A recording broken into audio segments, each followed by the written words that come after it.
Hello dear students, आज આપણે ફંક્શનના એક મહત્વના topic expressing habitual action in the પાસ્ટને ભણીશું. Expressing habitual action in the પાસ્ટનો ઉપયોગ ભૂતકાળમાં કોઈ પણ બાબતથી ટેવાયેલા હતા એવું દર્શાવવા માટે થાય છે. આટલું બધું તમે યાદ ન રાખો તો પણ ચાલે, બરાબર. અને જો યાદ રાખવું હોય તો એકવાર વાંચી લેજો. કોઈ વ્યક્તિ તેની ભૂતકાળની રોજની ક્રિયા કે ટેવરૂપે થતી ક્રિયા દર્શાવવા માંગતી હોય કે વ્યક્તિ જો ભૂતકાળની અવારનવાર બનતી ઘટના દર્શાવવા માંગતી હોય ત્યારે લેંગ્વેજ ફંક્શનનો ઉપયોગ થાય છે. આપણે ઇન શોર્ટ યાદ રાખવાનું છે કે ભૂતકાળમાં કોઈ પણ બાબતથી ટેવાયેલા હતા તેવું દર્શાવવા માટે આ લેંગ્વેજ ફંક્શનનો ઉપયોગ થાય છે. હવે દરેક ફંક્શનની અંદર તેની લેંગ્વેજ આઇટમ હોય છે. અહીંયા પણ આપેલું છે યુઝડ ટુ. યુઝડ ટુ એટલે થશે, લખતા જજો, હું બોલું છું એ, થી ટેવાયેલું હોવું. યુઝડ ટુનો મિનિંગ શું થાય? થી ટેવાયેલું હોવું, બરાબર છે. હવે એની સેન્ટેન્સ પેટર્નને આપણે જોઈશું. કોઈ પણ ફંક્શનની અંદર એની લેંગ્વેજ આઇટમ સિવાય એની વાક્ય રચના પણ હોય છે કે જેનાથી એની ઓળખ થઈ શકે છે, બરાબર. યુઝડ ટુ એટલે થી ટેવાયેલું હોવું. યુઝડ ટુમાં એટલે કે હેબિચ્યુઅલ એક્શન ઇન ધ પાસ્ટની અંદર બે વાક્ય રચના છે. પહેલી વાક્ય રચનાને જોઈશું. કર્તા પ્લસ યુઝડ ટુ પ્લસ મૂળરૂપ એટલે કે V1 પ્લસ કર્મ અને પ્લસ અન્ય શબ્દ, બરાબર. ખાસ ધ્યાન રાખજો. કર્તા પ્લસ યુઝડ ટુ પ્લસ મૂળરૂપ પ્લસ કર્મ પ્લસ અન્ય શબ્દ. કર્તા પ્લસ યુઝડ ટુ પ્લસ મૂળરૂપ પ્લસ કર્મ પ્લસ અન્ય શબ્દ. હવે ખાસ ધ્યાન રાખવાનું છે કે કર્તા પછી જ્યારે તમને યુઝડ ટુ આપી દીધું હોય વિધાનમાં તો હંમેશા ક્રિયાપદનું મૂળરૂપ એટલે કે V1 મૂકવાનું રહેશે. કર્મ અને અન્ય શબ્દ તો આવશે જ તે, બરાબર. એ દરેક વિધાનની અંદર તમને જોવા મળશે. પણ ખાસ તમારે ક્યાં ધ્યાન રાખવાનું છે કે કર્તા પ્લસ યુઝડ ટુ પ્લસ મૂળરૂપ. જ્યારે તમે વાક્ય બનાવો છો ત્યારે તમારે ખાસ ધ્યાન રાખવાનું છે કે પહેલાં કર્તા મૂકવાનો છે, પછી યુઝડ ટુ અને પછી ક્રિયાપદનું મૂળરૂપ. આની બીજી પણ વાક્ય રચના છે. કર્તા પછી જ્યારે તમે ટુ બી મૂકો, ટુ બીમાં તમને ખબર છે ને ટુ બીના રૂપ, બરાબર. Am is are was were. To બીના રૂપ કયા કયા છે? Am is are was were. જ્યારે તમે કર્તા પછી ટુ બીના રૂપ મૂકો તો ક્રિયાપદનું V1 નહીં આવે. રૂપ કયું આવશે? ING વાળું રૂપ. કયું રૂપ આવશે? ING વાળું રૂપ. તો લખી નાખો બીજી વાક્ય રચના. કર્તા plus two be plus used to plus ક્રિયાપદનું ING વાળું રૂપ પ્લસ કર્મ પ્લસ અન્ય શબ્દ. સમજાય છે, બરાબર. તો ખાસ આપણે ધ્યાન રાખીશું કે કર્તા plus two be plus used to plus ING વાળું રૂપ પ્લસ કર્મ પ્લસ અન્ય શબ્દ. હવે આને આપણે સામાન્ય વિધાન દ્વારા આપણે સમજીએ, બરાબર. ફોર એક્ઝામ્પલ હું એમ કહું કે I used to eat clay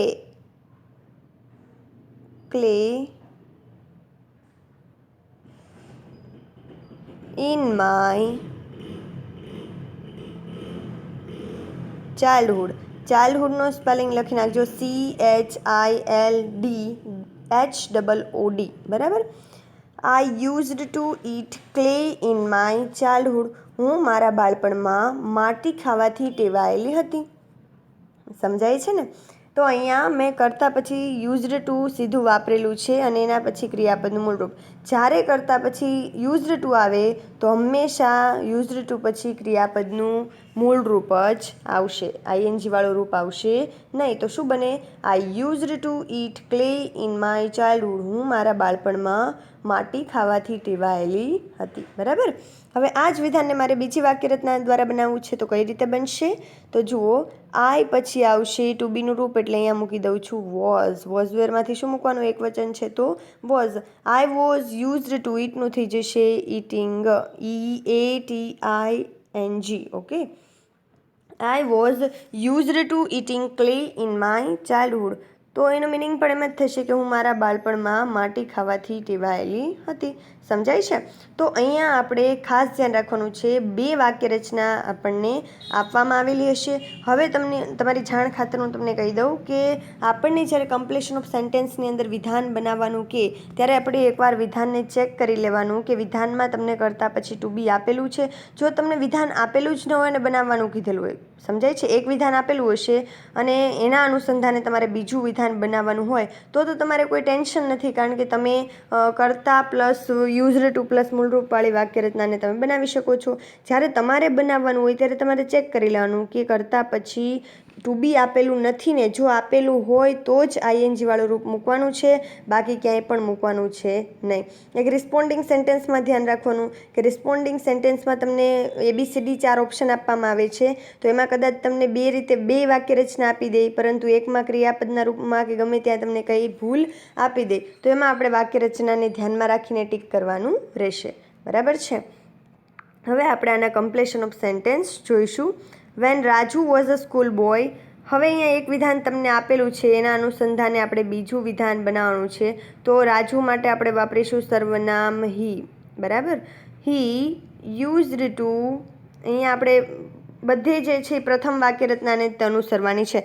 બીજી વાક્ય રચના તો તમારે ક્યાં અનુસરવાની છે કે જ્યાં તમને ટુ બી આપેલું છે ત્યાં. બરાબર છે? હી યુઝડ ટુ પ્લે ક્રિકેટ. ગમે તે વાક્ય તમને આને અનુસંધાને આવડે છે એ તમે બનાવી શકો છો. When Raju was a school boy he used to play cricket. Okay, તો આવી રીતના એ વાક્ય બની જશે. બીજું વાક્ય, when I was in primary school. When I was in primary school. આના અનુસંધાને પણ તમને જે યાદ આવે છે, તમે જે કરતા હતા એ તમારે અહીંયા લખવાનું છે. તો શું આવશે જુઓ, van I was in primary school. અહીંયા પણ આય આપેલો છે કરતા, તો શું બની જશે? હવે અહીંયા જુઓ, તમને પાછું એમ થશે કે મેડમે એવું કીધું છે કે કરતા પછી ટુ બી આપેલું હોય તો આઈએનજી વાળું રૂપ. આ વિધાનને કંઈ ધ્યાનમાં રાખવાનું નથી. આપણે જે વિધાન બનાવીએ છીએ યુઝડ ટુ પહેલાં તમને આપેલું હોય તો જ તમારે કરવાનું છે. તો આપણે શું લખીશું જુઓ, આઈ યુઝડ ટુ, ગમે તે વિધાન બનાવી શકાય કે જ્યારે હું પ્રાઇમરી સ્કૂલમાં હતો ત્યારે આઈ યુઝડ ટુ હેલ્પ. અહીંયા ખાસ ધ્યાન રાખજો, હેલ્પ એટલે મૂળરૂપ જ આપણે લખવાનું છે. Help my friends. ઓકે, જો van I was in primary school I used to help my friends. જ્યારે હું પ્રાઇમરી સ્કૂલમાં હતો ત્યારે હું મારા મિત્રોને મદદ કરવાથી ટેવાયેલો હતો, તો મારા મિત્રોને મદદ કરતો હતો. સમજાય છે? તો આવી રીતના તમે વિધાનને બનાવી શકો છો. અહીંયા આઈએનજી વાળું રૂપ આને અનુસંધાને ક્યાંય લેવાનું નથી. આ તો વિધાન તમને એટલા માટે આપવામાં આવેલું છે કે એના અનુસંધાને તમારે બીજું વિધાન બનાવવાનું છે. થર્ડ સેન્ટેન્સની અંદર જોઈશું, when Tagore was in Ahmedabad. જ્યારે ટાગોર અમદાવાદની અંદર હતા, અમદાવાદમાં જ્યારે ટાગોર હતા એની વાત કરવામાં આવેલી છે. હવે અહીંયા ખાસ ધ્યાન રાખજો કે ટાગોર વિશે આપણને આપેલું છે, તો ટાગોરને આપણે પૂછવા નથી જવાનું કે તમે અમદાવાદમાં હતા ત્યારે તમે કઈ બાબતથી ટેવાયેલા હતા. એ તો જે ચેક કરનાર છે ને એ ખ્યાલ નહીં હોય. બરાબર? તો આપણે આપણી રીતે વાક્ય, પણ હા, ટાગોરને અનુસંધાને આપણે વાક્ય બનાવવાનું છે. તો અહીંયા ટાગોર એટલે આપણે આવી જશે હી. શું આવશે? હી. બરાબર? તો અહીંયા બીજા વાક્યની અંદર હી પછી સીધું શું મૂકી દેવાનું છે? Used to. શું મૂકી દઈશું? Used to walk. વોકિંગ ક્યારે મૂકવાનું? જ્યારે આગળ ટુ બી હોય તો. અહીંયા વોક શા માટે મૂક્યું છે? યુઝડ ટુ સીધું આપેલું છે એટલા માટે. He used to walk on the bank of. Bank એટલે શું થાય? કિનારો. બરાબર? River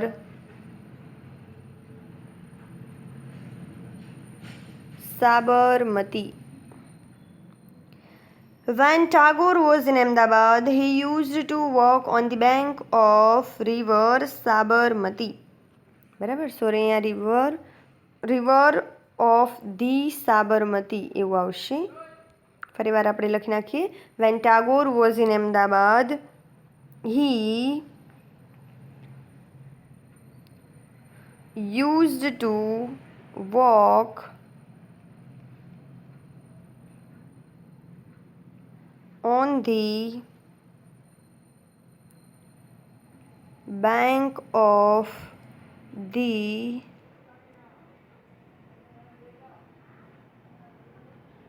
Sabarmati. Okay.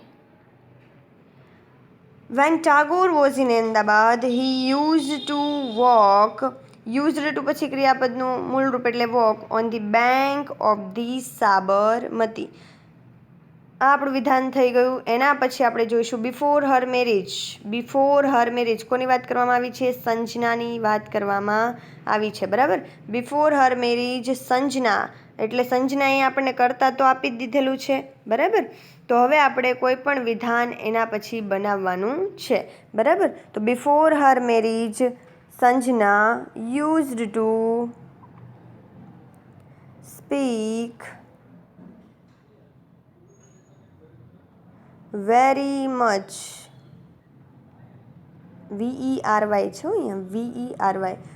Before Har marriage Sanjana use to speak very much. અહીંયા એવું નથી કે હું જે વિધાન બનાવું એ જ તમારે બનવાના. તમને જે યાદ આવે છે, તમને આના રિલેટેડ જે તમે સેન્ટેન્સ બનાવી શકો છો એ તમારે બનાવવાના છે. Before Har marriage Sanjana use to speak very much. એના પછી during board exam my brother. During એટલે શું થાય? દરમિયાન. બોર્ડ એક્ઝામ દરમિયાન માય બ્રધર કરતાં આપેલું છે. બરાબર. ખાસ ધ્યાન રાખજો, કરતાં આપેલું હોય તો ફરીવાર આપણે કરતાં મૂકવાની કોઈ જરૂર છે નહીં. બરાબર. તો શું મૂકીશું? સીધું આપણે used to during board exam my brother used two. હવે અહીંયા પ્લે કે સ્પીક કેવું આવશે નહીં, આપણે વાંચવાના સંદર્ભમાં, કારણ કે એક્ઝામની વાત કરવામાં આવી છે. બરાબર. તો આપણે એના સંદર્ભમાં મૂકીશું I used to read whole night.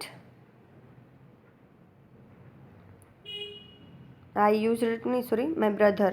બરાબર. My brother used to read whole night. During board exam my brother used to read whole night. Board exam દરમિયાન મારો ભાઈ આખી રાત વાંચવાથી ટેવાયેલો હતો અથવા તો આખી રાત વાંચતો હતો. સમજાય છે? તો અહીંયા આપણે આવી રીતના વિધાનને બનાવી શકીએ છીએ. આ 5 વિધાનને આપણે જોયા. એના પછી આપણે 6થું વિધાનને જોઈશું. In his childhood. જો અહીંયા તમને હિઝ આપી દીધું છે. ઇન હિઝ ચાઇલ્ડહુડ એટલે કોઈના ચાઇલ્ડહુડની વાત કરવામાં આવી છે. તો અહીંયા શું બનશે? હીઝ આપેલું છે એના આધારે આપણે હી મૂકીએ છીએ. In his childhood he used two. In his childhood he used two ગમે તે લખી શકો તમે. બરાબર. Play,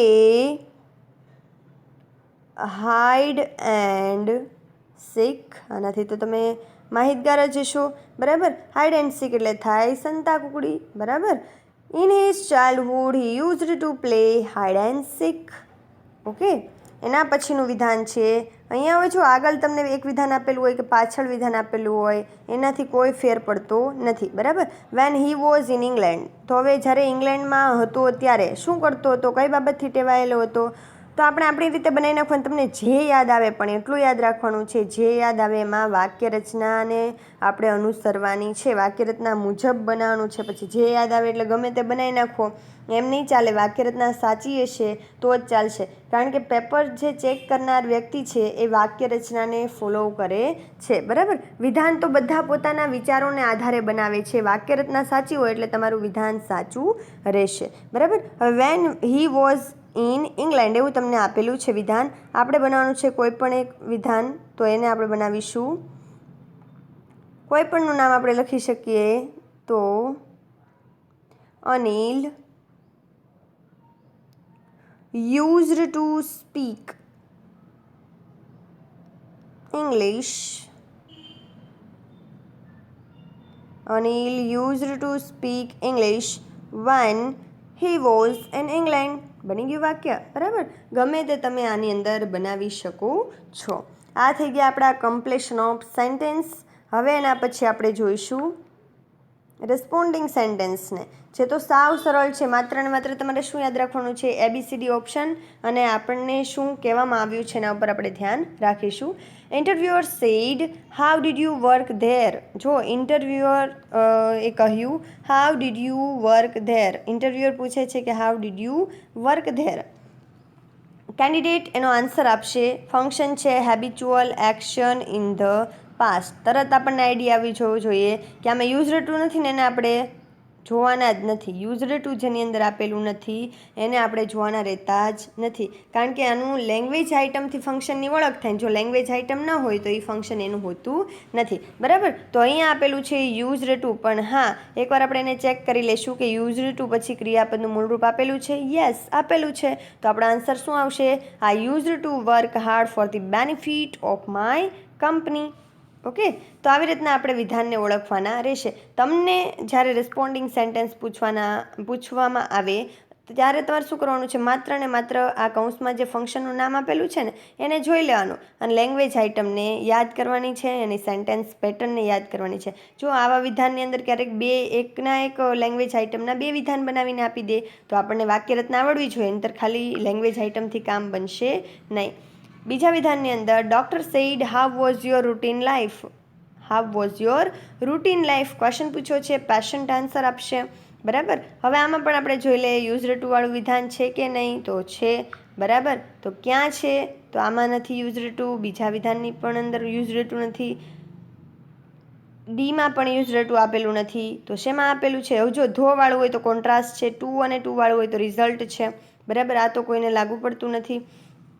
I used to get up at 5 and sleep at 10.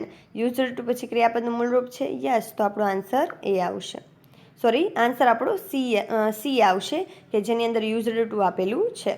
Third sentence આપણે જોઈશું. Did you wear sari in USA. શું આપેલું છે? Did you wear sari in USA. હવે આમાં પણ આપણે જોવાનું છે કે આમાં તો પહેલાં જ આપેલું છે એટલે આન્સર આવશે આનો એ.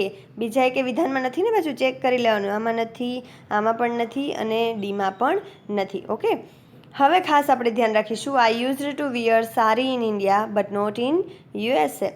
સમજાય છે? તો અહીંયા જે છે યુઝડ ટુ આપી દીધું છે, ક્રિયાપદનું મૂળરૂપ પણ આપી દેવામાં આવ્યું છે, મીન્સ કે આપણો આન્સર આવશે એ. બરાબર, તો થર્ડની અંદર શું આન્સર આપણો આવ્યો છે? એ.